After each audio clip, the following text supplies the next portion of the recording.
Hello students and welcome to my dental inside YouTube channel.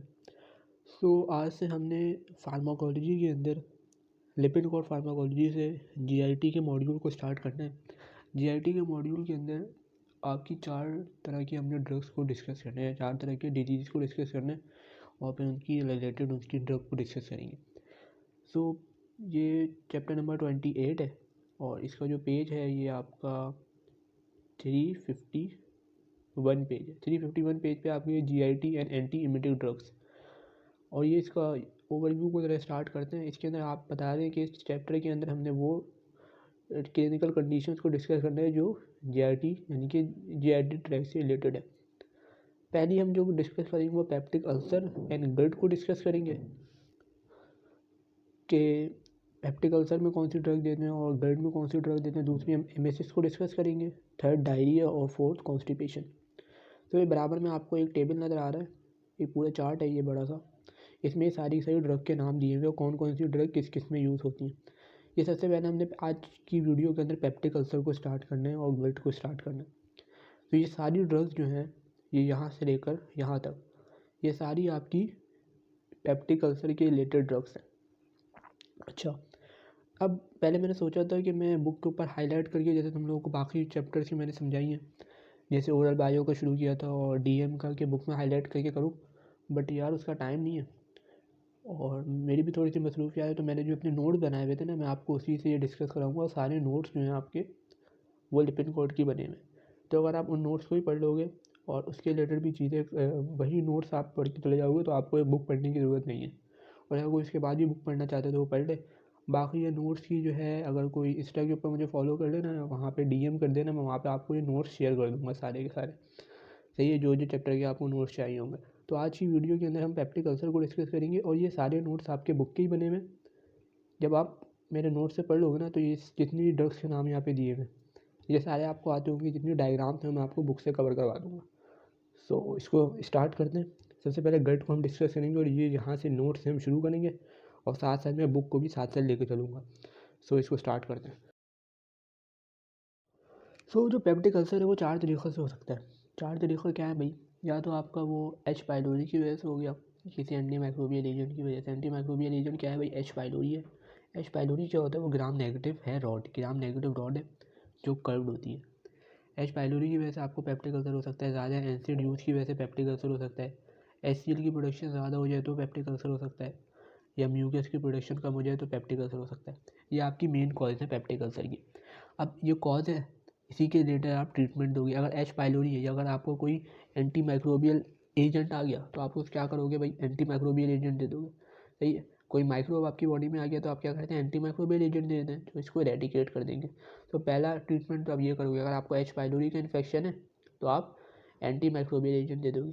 अगर ज़्यादा acid use की वजह से हो रहा है तो आप क्या दे दोगे भाई? म्यूकोजल प्रोटेक्टिव एजेंट दे देंगे और प्रोस्टाग्लैंडिन्स दे देंगे जो प्रोटेक्ट करेंगे गैस्ट्रिक म्यूकोजा को फ्रॉम डैमेज से। अगर HCl की प्रोडक्शन ज़्यादा है तो H2 रिसेप्टर एंटेगनिस्ट दे दोगे और प्रोटॉन पंप इनहिबिटर दे दोगे जो HCl की प्रोडक्शन को कम कर देंगे। और लास्ट में हम दे देंगे एंटासिड जो न्यूट्रलाइज करते हैं आपकी गैस्ट्रिक म्यूकोजा की pH को। अगर आप बुक में जाओ ये जो फिगर 28.1 की पूरी समरी दी हुई है पेप्टिक अल्सर की, ये सारी वही ड्रग्स है। पहले पे एंटी माइक्रोबियल एजेंट, दूसरे पे H2 रिसेप्टर एंटेगनिस्ट, तीसरे पे प्रोटॉन पंप इनहिबिटर्स, फोर्थ पे प्रोस्टाग्लैंडिन्स, फिफ्थ पे हाँ एक एंटी मस्कुलिनिक एजेंट भी देते हैं जिसका पास नाम पता होना चाहिए, डाइक्लोमाइन। सही है, इसकी रिलेटेड कोई इसके अंदर चीज़ें नहीं दी हुई है एक्सप्लेनेशन, तो भाई इसका नाम पता होना चाहिए। एंटासिड्स दे सकते हैं और म्यूकोजल प्रोटेक्टिव एजेंट दे सकते हैं। अब ये सारी इतनी सारी ड्रग्स हैं बट ये बहुत आसान है याद करना क्योंकि ये नोट्स जो है सारे आपकी बुक के ही बने हुए हैं। सही है, तो अगर आपने ये नोट्स भी पढ़ लिए ना एक दफ़ा तो आपको बुक पढ़ने की ज़रूरत नहीं है, बाकी पढ़ना है तो पढ़ लेना। तो सबसे पहले मैंने क्या बात करनी है भाई? सबसे पहले हमने बात करनी है कि हमने दिए एंटी माइक्रोबियल एजेंट। अब हमें पता चला पेशेंट आपके पास आया, उसको पेप्टिक अल्सर या गट था और जब आपने देखा तो आपको पता चला कि भाई ये था एच पाइलोरी की वजह से। अच्छा, पता कैसे चला? डायग्नोसिस के 2 मेथड है। पहला मेथड ये है कि एंडोस्कोपी कर लो, एंडोस्कोपिक बायोप्सी से आपको पता चल सकता है। और दूसरा ये है non invasive method. Non invasive method में 3 मेथड आ जाते हैं। पहला है सीरोलॉजी, दूसरा है फीकल एंटीजन टेस्ट और तीसरा है यूरिया ब्लड टेस्ट। अच्छा, जो यूरिया ब्लड टेस्ट है ये आपकी बुक के अंदर दिया हुआ है, लिपिड कोड में जो फिगर 28.2 है, इसमें आपको ये जो पूरा प्रोसीजर दिखाया हुआ है यूरिया ब्लड टेस्ट का दिखाया हुआ है। होता कुछ भी नहीं है, पेपर में भी नहीं आएगा, बट थोड़ी सी पता होनी चाहिए आप लोगों को कि सबसे पहले हम क्या करते हैं, पेशेंट को देते हैं यूरिया और कार्बन 13 देते हैं ओरली। ठीक है, अब बेसिक होता है क्या है, अगर एच पाइलोरी है, अगर पेशेंट अगर जो भी पेशेंट आएगा उसको एच पाइलोरी का इन्फेक्शन है, तो यूरिया से क्या होगा, जो एच पाइलोरी होगा वो यूरिएज बनाना शुरू कर देता है। जब वो यूरिएज बनाते हैं तो यूरिया को वो हाइड्रोलाइज कर देता है कार्बन डाइऑक्साइड 13 में और अमोनिया के अंदर। अब ये कार्बन डाइऑक्साइड 13 ये लंग्स में जाती है और लंग्स से जाके ये एक्सहेल आउट हो जाती है। अब जब एक्सहेल आउट होती है तो हम देखते हैं कि जो रेशो कार्बन डाइऑक्साइड 13 का कार्बन डाइऑक्साइड 12 से है वो ज़्यादा है। ये तो हम समझ जाते हैं कि पेशेंट को क्या इन्फेक्शन हुआ है, पेशेंट को एच पाइलोरी का इन्फेक्शन हुआ है। सीधी सी बात ये है, एच पाइलोरी में क्या होगा, हम उसको यूरिया और कार्बन 13 देंगे, वो आपकी जाएगी स्टमक में जाके जो यूरिया जो एच पाइलोरी होगा वो यूरिएज बनाएगा। यूरिएज क्या करेगा, यूरिया को कन्वर्ट कर देगा कार्बन डाइऑक्साइड 13 और अमोनिया के अंदर। वो हमारे जब लंग्स से एक्सपायर होगा तो हमें पता चल जाएगा भाई कार्बन डाइऑक्साइड 13 की अमाउंट ज़्यादा है, तो इस बंदे को क्या है, इसको एच पाइलोरी का इन्फेक्शन है। ये तो आपको पता चल गया डायग्नोसिस कैसे होगा। अब हम बात करेंगे इनकी ड्रग्स की। अब अगर हम लोग बुक के ऊपर हैं तो बुक पे हमें दी हुई भाई इसकी एंटी माइक्रोबियल एजेंट्स की 5 तरह की drugs. The first one is amoxicillin, second bismuth compound, C clarithromycin, 4 metronidazole और 5 टेट्रासाइक्लिन। अगर नोट्स के ऊपर जाओ तो ये 5 तरह की ड्रग्स है। इसका निमोनिक ये है कि ए बी सी, ए से एमोक्सिसिलिन आ जाएगा, बी से बिस्मथ कंपाउंड, सी से क्लैरिथ्रोमाइसिन, एम से मेट्रोनिडाजोल और टी से टेट्रासाइक्लिन। तो इससे आपको ये पाँचों ड्रग्स के नाम याद हो जाएंगे। अगर ट्रीटमेंट के ऊपर जाएंगे, अब तो ये ड्रग्स के नाम याद हो गया, अब आएंगे ट्रीटमेंट के ऊपर। फार्मा पढ़ने का यही अंदाज होता है कि सबसे पहले आपने कॉज पता होना चाहिए, फिर आपको ट्रीटमेंट अप्रोच पता होनी चाहिए, फिर आपको ड्रग के मैकेनिज्म ऑफ एक्शन पता होना चाहिए। इसका मैकेनिज्म ऑफ एक्शन क्या है कि भाई ये एरेडिकेट कर रहा है एच पाइलोरी को। फिर आपको ड्रग्स के नाम आने चाहिए, सही है। बस यही चीज़ें आपने फार्मा के अंदर पढ़नी होती है, इतना कोई मुश्किल नहीं होता। अब आ जाओ ट्रीटमेंट के ऊपर। ट्रीटमेंट हम 2 तरह की थेरेपी देंगे, पहली हम देंगे क्वाड्रुपल थेरेपी, दूसरी हम देंगे ट्रिपल थेरेपी। तो इसको डिस्कस करते हैं कि क्वाड्रुपल थेरेपी के अंदर क्या क्या ड्रग्स देते हैं और ट्रिपल थेरेपी में क्या क्या ड्रग्स देते हैं। तो जो क्वाड्रुपल थेरेपी होगी उसमें क्वाड्रुपल से नाम से जाहिर हो रहा है 4 तरह की ड्रग्स आएंगी और ट्रिपल में 3 तरह की ड्रग्स आएंगी। क्वाड्रुपल थेरेपी में जो 4 तरह की ड्रग्स आती हैं उनके नाम हमने याद करने हैं PTMB से। पी से प्रोटॉन पंप इनहिबिटर। अच्छा, इस ट्रीटमेंट में होता क्या है बेसिकली क्वाड्रुपल थेरेपी में, ये according to proton pump inhibitors जो है हम इसको डिस्क्राइब कर देंगे। ट्रिपल थेरेपी में 3 तरह की देते हैं और क्वाड्रुपल में 4 तरह की देते हैं। तो इसको आपको पता होना चाहिए कि क्वाड्रुपल में आती है प्रोटॉन पंप इनहिबिटर पी से, टी से टेट्रासाइक्लिन, एम से मेट्रोनिडाजोल और बी से बिस्मथ कंपाउंड। और ट्रिपल थेरेपी में आती है clarithromycin, amoxicillin and proton pump inhibitor. तो बस इतना सा है ये एंटी माइक्रोबियल एजेंट, इसके अंदर कुछ भी नहीं है। एंटी माइक्रोबियल एजेंट क्यों दे रहे हैं, एच पाइलोरी को ख़त्म करने के लिए। इसका डायग्नोसिस कैसे कर रहे हैं, 2 तरीके से कर रहे हैं, या तो एंडोस्कोप के जरिए या तो non invasive method. Non invasive method आपके हैं 3, सीरोलॉजी, यूरिया ब्लड टेस्ट या फिर फीकल एंटीजन टेस्ट। ड्रग्स कौन कौन सी है, 5 तरह की ड्रग्स है। किससे याद करनी है, ABCMT। ए से अमोक्सिसिलिन, बी से बिस्मथ कंपाउंड, सी से क्लैरिथ्रोमाइसिन, एम से मेट्रोनिडाजोल और टी से टेट्रासाइक्लिन। अब इसमें 2 तरह की थेरेपी देंगे, quadruple therapy and triple therapy.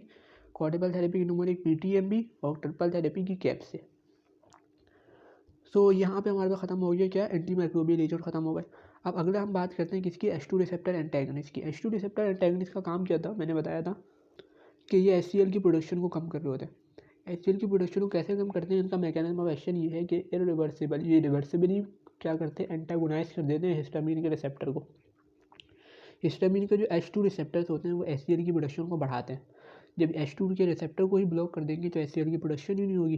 जब HCl की प्रोडक्शन नहीं होगी तो गैस्ट्रिक म्यूकोसा जो होगी वो सेफ रहेगी। जब वो सेफ रहेगी तो पेप्टिक अल्सर नहीं होगा।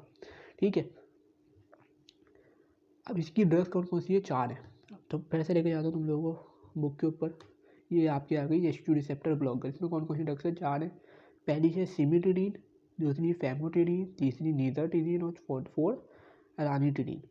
अच्छा, अब इसके जो पहली ड्रग है ना वो सबसे ज़्यादा इंपॉर्टेंट है सिमिटिडीन। सिमिटिडीन के एडवर्स इफेक्ट आपको याद होने चाहिए, ये बहुत इंपॉर्टेंट है, पेपर में आता है। इसकी निमोनिक क्या ड्रग को याद करने की, CFNR और आखिर में सबके आखिर में आ रहा है टिडीन। तो C से सिमी, F से फैमो, N से नीजा और R से रैनी और सबसे आखिर में क्या आ रहा है, टिडीन आ रहा है। तो इससे याद कर लेना, बहुत आसान सी ड्रग है। इसके अलावा कुछ दो इम्पॉर्टेंट पॉइंट याद होने चाहिए। एक आपको निसाटीरीन के बारे में कि ये इसका जो फर्स्ट पार्ट मेटाबॉलिज्म है वो बहुत कम होता है, यानी हम इसको ओरली दे सकते हैं। और रेनिटीरीन की जो होती है वो 50% बायो अवेलेबिलिटी होती है। अब अगर हम ड्रग इंट्रोडक्शन की बात करें तो जो ये H2 रिसेप्टर एंटागनिस्ट है, इनका ड्रग इंट्रोडक्शन बहुत है, यानी कि बाकी ड्रग्स के साथ रिएक्ट करती हैं और अभी इनके एडवर्स इफेक्ट पड़ेंगे वो भी बहुत हैं। ठीक है, यानी कि एडवर्स इफेक्ट ऐसे हैं कि आपको इतने यूज़ नहीं कर सकते इसको, सीवियर आते हैं, बहुत सारे सीवियर एडवर्स इफेक्ट है। इसकी वजह से अब हमने बात की है ऊपर, अगर तुम देखो तो मैंने बात की कि HCl को दो तरह की ड्रग जो है वो कम कर रही हैं। या तो हम H2 रिसेप्टर एंटागनिस्ट दे दें या तो हम प्रोटॉन पंप इनहिबिटर दे दें। तो ये तो हमने बात की कि H2 रिसेप्टर एंटागनिस्ट के एडवर्स इफेक्ट बहुत ज़्यादा हैं, तो हम प्रीफर कौन सी ड्रग को करते हैं? तो प्रीफर जो हम करते हैं वो प्रोटॉन पंप इनहिबिटर्स को करते हैं as compare to H2 receptor antagonist. ठीक है, तो ये बात भी आपको याद होनी चाहिए, क्योंकि MCQ में तो नहीं आती, वाइवा में पूछते हैं टीचर कि PPIs और H2 रिसेप्टर एंटागनिस्ट में हम कौन सी ड्रग्स को प्रीफर करते हैं। तो जो प्रीफर होती है वो कौन सी होती है भाई? वो होती है हमारे पास प्रोटॉन पंप इनहिबिटर्स। अच्छा, अगर मैं इसको बुक से लेके चलूँ तो 2 मिनट, पहली आपकी वाली डायग्राम थी यूरिया ब्लड टेस्ट की, मैंने कवर करवा दी। ऐसा H पाइलोरी होता है। अब यहाँ से B से शुरू हो रहा है आपके H2 रिसेप्टर एंटागनिस्ट जो गैस्ट्रिक एसिड की सिक्रीशन को रेगुलेट कर रहा होता है। अगर ये फिगर को देखो, फिगर 28.4। अच्छा, अगर इस फिगर को देखो ना, फिगर 28.4, तो ये आपको एक गैस्ट्रिक सेल नजर आ रहा है। ठीक है, यहाँ पे आपको लग रहा है एसिटाइलकोलिन। ठीक है, ये एसिटाइलकोलिन के बारे में क्या बता रहे हैं कि सिक्रीशन को इंक्रीज करता है। पैरासिम्पैथेटिक नर्वस सिस्टम में एसिटाइलकोलिन होता है जो सिक्रीशन को बढ़ाता है। अब एसिटाइलकोलिन को कौन आके ब्लॉक करेगा? डाइकोलामाइन। सही है, जो मैंने ऊपर बात की थी। एक हमारे पास एंटी मस्कुलिनिक एजेंट है, कौन सी? डाइकोलामाइन। ठीक है, अब यहाँ पे HCl की सिक्रीशन ज़्यादा हो रही है तो यहाँ पे कौन ब्लॉक कर देगा? डाइकोलामाइन ब्लॉक कर देगा। दूसरा हमारे पास कौन से रिसेप्टर है भाई? हिस्टामिन रिसेप्टर है। हिस्टामिन रिसेप्टर मैंने बात की कौन से होते हैं? H2 रिसेप्टर होते हैं। H2 रिसेप्टर पे आए कौन एंटेगोनाइज करता है? सारे के सारे H2 रिसेप्टर एंटेगोनाइज करते हैं। कौन से? सिमिटिडीन, रेनिटिडीन, फेमोटिडीन और निजाटिडीन। तो यहाँ पे ये दिखाए हुए। उसके बाद अगले में इन्होंने दिखाया भाई एक रिसेप्टर प्रोस्टाग्लैंडिन का। अब प्रोस्टाग्लैंडिन की मैं बात करूँ, अगर मैं ऊपर लेके जाऊँ तुम लोगों को, तो मैंने यहाँ पे तुम लोगों को बताया था कि जो प्रोस्टाग्लैंडिन्स होते हैं ये प्रोटेक्ट करते हैं म्यूकोजा को। सही है, तो इसका मतलब है इनको आगे कोई ब्लॉक नहीं करेगा, बल्कि ये क्या होंगे? ये स्टिमुलेट हो जाएंगे गैस्ट्रिक ग्लैंड के ऊपर। सही है, तो प्रोस्टाग्लैंडिन्स को एक ड्रग है, एक ही ड्रग है इसकी, अगर अभी से याद करना चाहो अभी से याद कर लो, विच इज़ मिसोप्रोस्टोल। मिसोप्रोस्टोल क्या करती है? प्रोस्टाग्लैंडिन्स को स्टिमुलेट करती है। जब ये स्टिमुलेट करती है तो HCl की प्रोडक्शन कम हो जाती है और जो आपका म्यूकस होता है वो ज़्यादा होना शुरू हो जाता है। ठीक है, और लास्ट में गैस्ट्रिन दिया हुआ है जो HCl की प्रोडक्शन को ज़्यादा करता है। अब अगर तुम लोग देखो तो मैंने एसिटाइलकोलिन का बता दिया मैकेनिज्म ऑफ एक्शन क्या है भाई, इसको कौन आकर ब्लॉक कर रहा है? डाइकोलामाइन। हमने बात की है किसकी? H2 रिसेप्टर एंटागनिस्ट की, जो हिस्टामिन के रिसेप्टर के ऊपर एक्ट करेंगे। प्रोस्टाग्लैंडिन जो मिसोप्रोस्टोल होगा, ये इसको मैं आगे जाके डिस्कस करूँगा, बट इस डायग्राम में चीज़ें दी हुई मैं बता रहा हूँ। अब होता क्या है? अब होता ये है कि अगर मैंने एसिटाइलकोलिन की वजह से HCl जो प्रोड्यूस हो रहा है उसको इनहिबिट करना है तो मैं दे दूँगा डाइकोलामाइन। सही है, डाइक्लोमाइन। अगर मुझे हिस्टामिन के रिसेप्टर की जो मुझे हिस्टामिन ब्लॉकर देना है तो मैं दे दूँगा कोई सा भी एंटी हिस्टामिन, जिसमें 4 तरह की है। प्रोस्टाग्लैंडिन का स्टिमुलेटर दूंगा जो कौन सा है? मिसोप्रोस्टोल। अच्छा, ये सब तो हो गया। अब तुम लोग बोलोगे सर आपने एक और चीज़ बताई थी प्रोटॉन पंप इनहिबिटर, वो क्या कर रहा है? तो ये अगर नीचे देखो ना तो ये सारी चीज़ें आपको HCl को सिक्योर करवाई और नीचे एक पंप है, जो कौन सा पंप है? हाइड्रोजन पोटेशियम ATPase पंप, जो गैस्ट्रिक एसिड की सिक्रीशन को बढ़ाए, यानी कि वो हाइड्रोजन को सेल से बाहर भेज रहे। सही है, और बाहर जाके क्लोराइड होता है उसके साथ मिलते और HCl बना लेते हैं। तो प्रोटॉन पंप इनहिबिटर इस प्रोटॉन को, जो प्रोटॉन पंप है इसको इनहिबिट कर देते हैं, तभी हम इसको क्या कहते हैं? प्रोटॉन पंप इनहिबिटर या फिर हाइड्रोजन पोटेशियम ATPase इनहिबिटर। तो इसकी मैं आगे ड्रग्स की बात करूँगा, इसमें इन्होंने एक ड्रग यहाँ बताई हुई है ओमिप्राजोल, ये मैं आगे डिस्कस करता हूँ। सो यहाँ पे ये आपकी ड्रग्स ख़त्म हो गई, ये वाली डायग्राम ख़त्म हो गई। अगर आप आ जाओ नोट्स के ऊपर, नोट्स में तुम लोग क्या बताया? 4 तरह की ड्रग्स हैं, ये कौन से रिसेप्टर को जाकर ब्लॉक करेंगी? हिस्टामिन के H2 रिसेप्टर को, ये डायग्राम बनी हुई है। ठीक है, जब ठीक है, अब मैंने क्या बात की है कि इसके ड्रग इंटरेक्शन बहुत ज़्यादा हैं H2 रिसेप्टर्स के, ये एंटागनिस्ट के, तो हम PPIs को ज़्यादा फॉलो करते हैं। थेराप्यूटिक यूज़ क्या है भाई? 3 बाद में मैंने क्या पढ़ा हूँ, क्या करें? पेप्टिक अल्सर पढ़ा और गट पढ़ा, तो उसी का यूज़ है। पेप्टिक अल्सर में दे सकते हैं, एक्यूट स्ट्रेस अल्सर में दे सकते हैं, गट में दे सकते हैं। ठीक है, फार्माकोकाइनेटिक की बात करें तो ये एसिड की रिलीज को कम करेंगी और गैस्ट्रिन और पेप्सिन की रिलीज को भी कम करेंगे, क्योंकि ये भी आपका क्या है भाई, गैस्ट्रिक अल्सर करवा सकते हैं। ओरली ये वेल एब्जॉर्ब होती हैं, इनका volume of distribution very high होता है, कि ये डिस्ट्रीब्यूशन जो होता है इसका वो बहुत ज़्यादा होता है, और ये मिल्क के अंदर भी एक्सक्रीट हो जाती है। तो हम इसको प्रेगनेंसी में अवॉइड करते हैं, यानी ये कॉन्ट्रा इंडिकेटेड होती है प्रेगनेंसी के अंदर। ये MCQs पॉइंट है कि H2 रिसेप्टर को हम प्रेगनेंसी में दे सकते हैं, नहीं दे सकते, तो नहीं दे सकते, क्योंकि ये ब्लड ब्रेन बैरियर को भी क्रॉस कर जाती है और प्लेसेंटा को भी क्रॉस कर जाती है, और मेनली जो एक्सक्रीट होती है वो यूरिन के अंदर होती है। अब आ जाओ इसकी एडवर्स इफेक्ट पे, जो बहुत कॉमन है सबसे ज़्यादा सिमिटेडीन का। सिमिटेडीन का एडवर्स इफेक्ट ये होता है कि ये करवाती है गैलेक्टोरिया एंड गैनेकोमेस्टिया। गैलेक्टोरिया का मतलब ये होता है कि इसके अंदर क्या होता है, कंटिन्यूस डिस्चार्ज ऑफ मिल्क होता है। इस वजह से हम इसको प्रेगनेंसी में अवॉइड करते हैं, कॉन्ट्राइंडिकेट करते हैं, इसका एडवर्स इफेक्ट है। और दूसरा है गायनेकोमेस्टिया, यानी कि appear of breast in milk knee in man के अंदर जो होता है वो अपेयर होने शुरू हो जाते हैं ब्रेस्ट। तो ये इसके 2 एडवर्स इफेक्ट हैं, बहुत कॉमन है और ये पेपर के अंदर बहुत आता है। तो ये तो सिमिटेरियन का एडवर्स इफेक्ट। इसके CNS इफेक्ट क्या है कि भाई कन्फ्यूजन है, डिजीनेस है, हेलुसिनेशन है, जो आपके कॉमन CNS के इफेक्ट होते हैं वो है। ठीक है, बाकी उसका है कि भाई कुछ ड्रग्स होती हैं जो एसिडिक एनवायरनमेंट में अच्छा ग्रो कर जाती हैं। कुछ ड्रग्स ऐसी होती हैं, हमने पढ़ा है ना, कुछ ड्रग्स ऐसी होती हैं जो एसिडिक एनवायरनमेंट में अच्छा ग्रो करती हैं, कुछ ऐसी होती हैं जो बेसिक में करती हैं। आज हमने एसिडिक एनवायरनमेंट कम कर दिया H2 रिसेप्टर्स ने, तो इसका मतलब है बेसिक एनवायरनमेंट बढ़ गया। सो जो एसिडिक एनवायरनमेंट में ग्रो होने वाली ड्रग्स थी उनकी एफिकेसी कम हो जाती है। जैसे एक ड्रग है कीटोकोनाजोल, इसकी एफिकेसी बहुत कम हो जाती है। ठीक है, उसके अलावा एक और बात क्या है भाई कि फेमोटिडीन जो है, फेमोटिडीन जो होती है वो इथेनॉल गैस्ट्रिक एसिड को इनहिबिट कर देती है। सही है, और फर्स्ट पास मेटाबॉलिज्म को भी इनहिबिट कर देती है वुमेन के अंदर। तो ये चीज़ आपकी सारी बुक की दी हुई है, इसको एक दफ़ा डिस्कस कर लो, वो एक दफ़ा पढ़ लेना।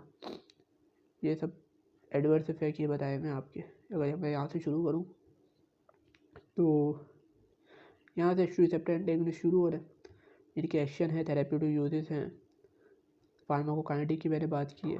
ठीक है, रेनिटिडीन, फेमोटिडीन, सबकी एडवर्स इफेक्ट की बात करें तो एडवर्स इफेक्ट में मैंने बताया कि सिमिट्रीन को क्या कराती है भाई, ये हमारे पास करवाता है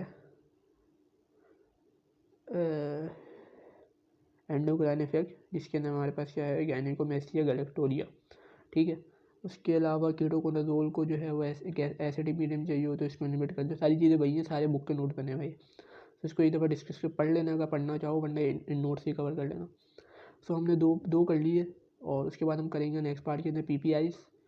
सो बाकी वीडियो अच्छी लगे चैनल को सब्सक्राइब करो, लाइक करो। बाकी अच्छा हाँ, इसके नोट्स चाहिए हो तो इंस्टाग्राम हैंडल नीचे दिया हुआ होगा डिस्क्रिप्शन के ऊपर, उस पर DM कर देना, तो मैं इसके नोट्स भेज दूँगा, सेंड कर दूँगा। और बाकी मेरी पूरी कोशिश यही है कि जितना मुझे आता है उतना अच्छे तरीके से तुम लोगों को समझा दूँ, बहुत आसानी से, क्योंकि ये बहुत मुश्किल होती है फार्मा पढ़ने में। सो बाकी अपने दोस्तों के साथ भी वीडियोज़ को शेयर कर दो और चैनल को सब्सक्राइब करो। बाकी अल्लाह हाफ़िज़।